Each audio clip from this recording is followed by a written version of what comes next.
My name is Richard T., and you have my absolute permission to share my name and this experience with your listeners. I was born in 1947 to extremely religious parents. Think Harold Camping religious, but magnified by 10. It seemed like every other week we were headed for the bomb shelter because Mom and Dad were sure that this time we were doomed. I cannot begin to tell you how many times this happened throughout my life. When I was 3, the Korean War broke out, and of course, my parents, ever the worry-warts, immediately began prepping the bunker for the Koreans to drop their atomic bombs on us. Yes, they heard a few buzzwords and immediately thought that all countries had atomic bombs, not realizing that only the USA and Soviets had them at that time. By the time the Korean War ended, we were heading to the bunker at least 3 times a month. This happened when the Vietnam War started in 1955 as well. It would be another 10 years before the US would join the war. In 1957, the Soviets put Sputnik into space. My parents, being the well-intentioned ignorant people that they were, just knew that the Soviets were up there, looking down on them in nowhere USA, just plotting to drop an atomic bomb on us. So off we went to the bomb shelter yet again. In 1965, America joined the Vietnam War, and 2 months after I graduated high school, because I had no chance to go to college, I was drafted. I'm not going to bore you with the specifics of the training that I received in the Marine Corps, nor will I tell you that I wasn't scared out of my mind. All I knew is that I was 18 and going to war. As my drill instructor loved to tell us, put your faith in God. Your behind belongs to me. 8 weeks of absolute hell to get ready to be dropped into a country that was halfway around the world. I made it out of Vietnam relatively unharmed, except for a case of jungle rot. Nothing much happened. I was one of the lucky ones that made it through 3 tours of that awful place. In 1969, I fulfilled my duty and left the Marine Corps. You may be wondering why I'm telling you about Vietnam. Well, Vietnam caused me to lose my faith in both mankind and God. After seeing the horrors that I saw, I just couldn't force myself to believe in God any longer. My parents were still the same no-nonsense Christians, and they couldn't understand why I was the way I was.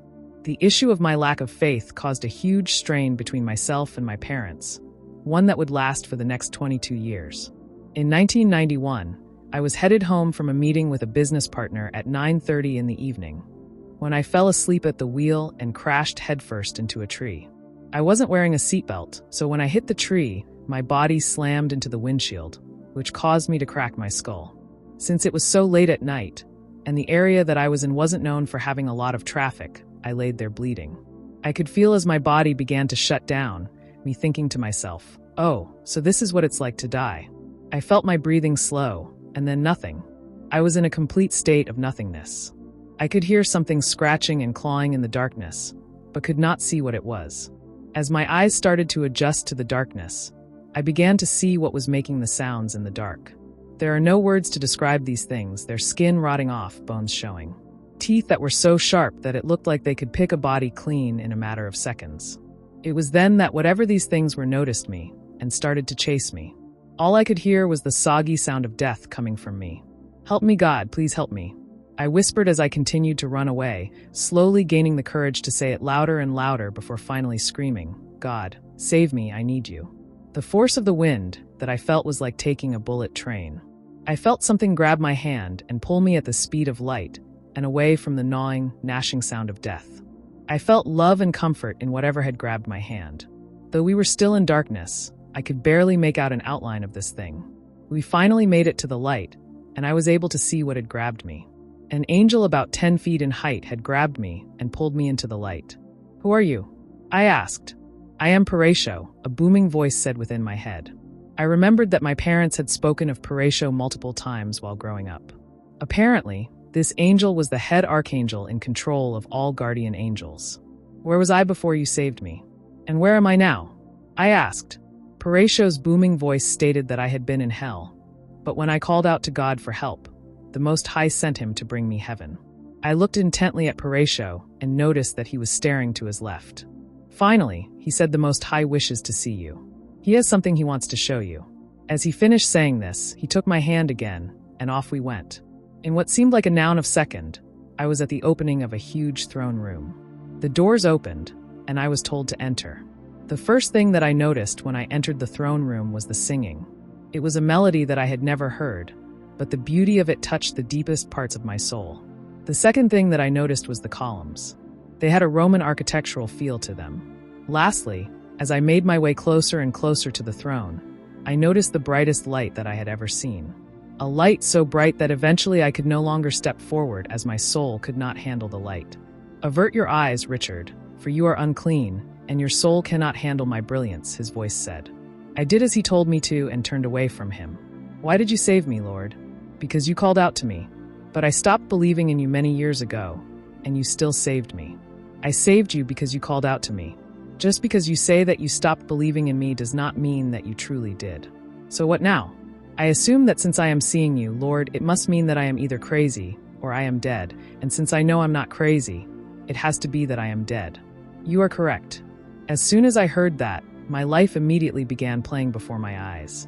I saw every deed that I had done, and all of it played out before me. I saw myself being born, growing up in what I thought was a crazy family, and constantly going to the bunker. What I had forgotten was how much fun my dad had made it. I remember seeing myself relive Vietnam, all of the hurt that I caused by killing those that were trying to kill me. I relived the hurt of losing my friends over those 3 tours.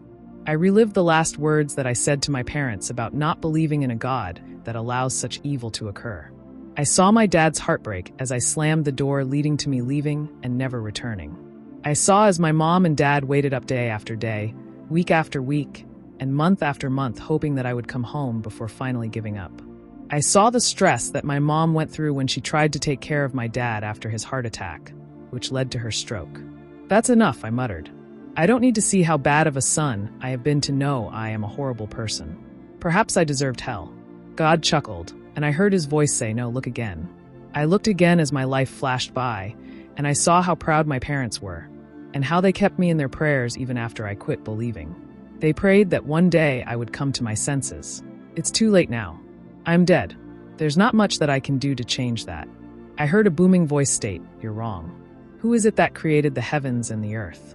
Who is it that created the birds of the air and the beasts of the ground? Who is it that created man?" I answered, "You did, Lord." There was then another question. "Do you wish to return or do you wish to stay?" Taken aback by this question, I had another one of my own. "If I return, will I be raptured when it comes?" "That depends on how you act between now and that time."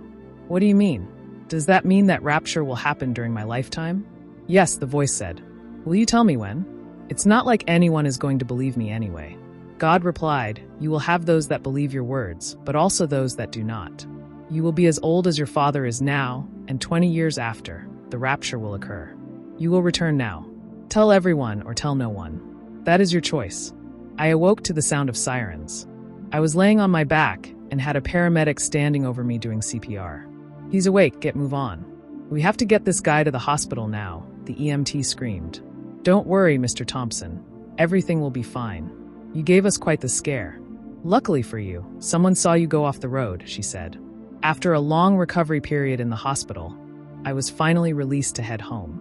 I had no idea what was going on, and my head was foggy. The words, "You will be your father's age in 20 years, kept popping into my head. What could this mean? What in the world happened to me? It had been explained that I was in a car wreck, and the person driving behind me saw me go off-road and hit the tree. They had to haul their tail 4 miles up the road to call for an ambulance. The doctors told me that I was a real living miracle. The gash in my head caused me to lose almost 70% of the blood in my body. To hear them tell it, there's no way you should have survived that. As the days turned into weeks and the weeks into months, I was finally able to figure out the riddle that kept repeating in my head. Your father's age in 20 years.